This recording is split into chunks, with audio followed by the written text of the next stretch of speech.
Visit licensureexams.com and try our samples completely free of charge. Welcome back, all you incredible therapists.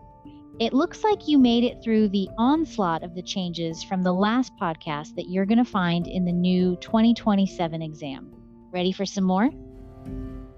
Okay, let's take a peek at Domain 2 and take an assessment with a side order of IC-D11 now on the table.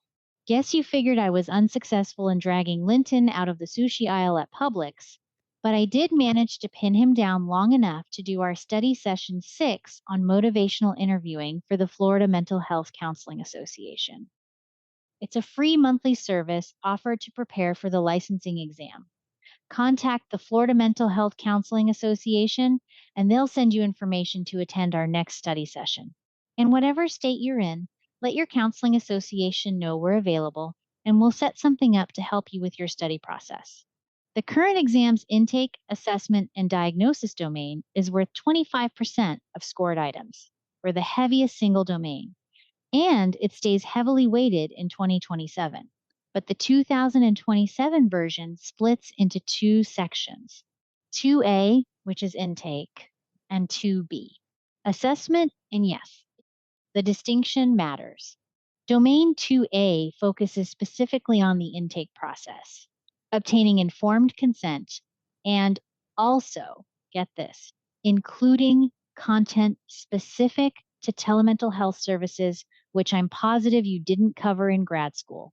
For example, if you ran into an exam question like this, a therapist is beginning a telehealth session with a new adult client who reports anxiety and has limited experience with video technology. The platform freezes repeatedly. What is the therapist's most appropriate immediate response? Or this. A therapist is obtaining informed consent for telehealth services with a new adult client who has a serious mental illness history. The client asks, what happens if they experience a crisis during a video session? What should the therapist include?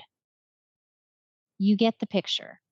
If you're taking the exam in 2027, you have your work cut out for you. And if you're taking it this year, you got to get on the stick. Domain 2A goes on to review policies and procedures with clients, methods to evaluate barriers to service, and obtain collateral information from relevant parties. These are the front door tasks that you will need to know front to back. Domain 2B covers everything that happens once your clinical assessment begins, conducting biopsychosocial assessments, the mental status exam, trauma assessments, substance use assessments, determining co-occurring and differential diagnoses, and selecting and interpreting appropriate instruments. Here's the detail that will catch a lot of students off guard. The 2027 exam explicitly requires knowledge of both the DSM-5-TR and the ICD-11. The International Classification of Diseases, 11th revision, is now listed alongside DSM-5-TR as required diagnostic knowledge. If your current study materials only address DSM-5-TR, and most do, you have a gap to fill. You don't need to become an ICD-11 expert, but you do need to know what it is, how it differs from the DSM system, and be familiar with common ICD-11 codes.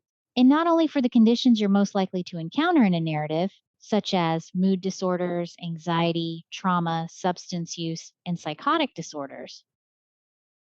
Oh, and I forgot. There's another item in Domain 2B that deserves your special attention. Lethal means restriction. This skill is now explicitly listed as a clinical skill on the 2027 exam. It was not a named task in the current content outline, so you'll be better off knowing what it is, when to apply it, and how to document it. I was thinking of continuing to Domain 3, the treatment planning and continuity of care, but as you can see from the title of the domain, it's massive, and I'll save the details for the next podcasts. Needless to say, Domain 3 may be the most instructive split in the new 2027 licensing exam structure. It covers treatment planning in its traditional sense, developing SMART goals and objectives, identifying strengths and barriers, integrating assessment results into treatment plans, reviewing diagnoses with clients, assessing for contraindications of treatment approaches, revising plans collaboratively with the client. And that's just the beginning. We'll go into the details of Domain 3's treatment planning and the rest of the continuity of care next time we get together. In the meantime, I swear I'll drag Linton out of Publix for the next podcast. Continue to study a little every day and don't put off what you can do today until tomorrow. You can do this. And remember, it's in there.